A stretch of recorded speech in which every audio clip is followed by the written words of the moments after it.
এখন আমরা যাচ্ছি গঙ্গা ঘাটে, গঙ্গা মাটি গঙ্গা জল নিতে। তার কারণ এবছর আমরা সমস্ত পুজোর যোগাযন্ত্র আগে থেকেই করে রাখছি, তার কারণ পুজোর সময় এটা নেই ওটা নেই হয়েই থাকে।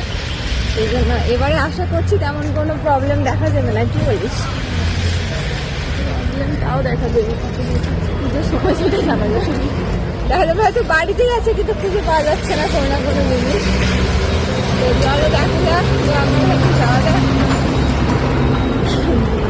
এখন জোয়ার ভাটা হচ্ছে কিনা দেখেছিস? টাইম না দেখা হয়নি, গিয়ে যদি দেখা যাবে জোয়ার চলছে তাহলে তো গেল, ব্যাস মাটি পাবো না, জল পাবো।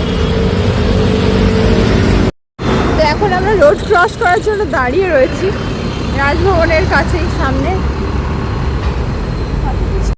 তো আমরা এখন রয়েছি রাজভবনের এখানে। আর এক সময় কতই না মর্নিং ওয়াকে আমরা এই রাজভবন পরিক্রমা করেছি। এখন এখন আমরা যাচ্ছি গঙ্গার ঘাট, এই রোড আর এই রাজভবন আর এই যে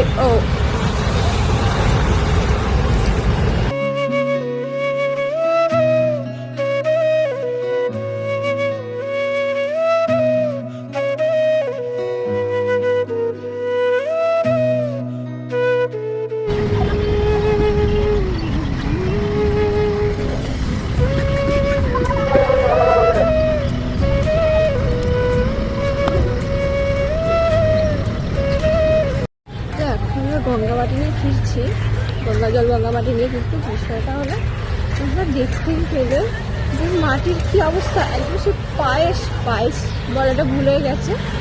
হলুদ জল গঙ্গা মাটিগুলো বিক্রি হয় সাথে সাথে নরম মাটি, আমার মনে হয় নর্মাল মাটিতেই কাজ জানে সে জানে।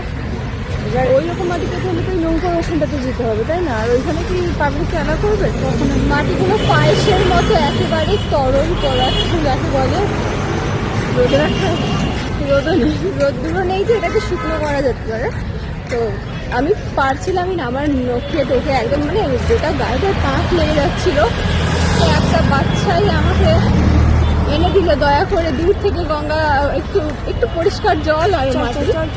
তো এই যে হলো মাটি, এই মাটি এত ওয়েট যে আমি আমার ভীষণ মানে হাতে ব্যথা করতে পারছি না। মানে ওই যে মাটিগুলো পায়েসের মতন মাটি, তার নিচে রয়েছে আবার আবর্জনা, মানে মাটি নিতেই পারছিলাম না।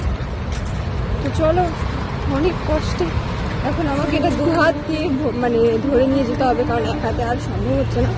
আজকে ভিডিওটা এখানে এন্ড করছি, দেখা হচ্ছে নেক্সট ভিডিওতে।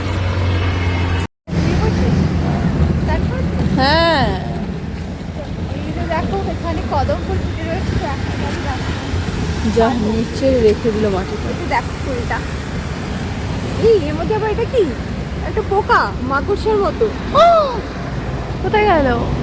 এই যে দেখ, আরে ইয়ে করা, আর এটা কি পোকা আমি বুঝতে পারছি। মাকড়সার মতো সাদা রঙের, ওই গল পারবো ফুলটা আর হ্যাঁ তো এর আগে পোকাটা ফেলে দিতে হবে। পাতা দিয়ে পোকাটা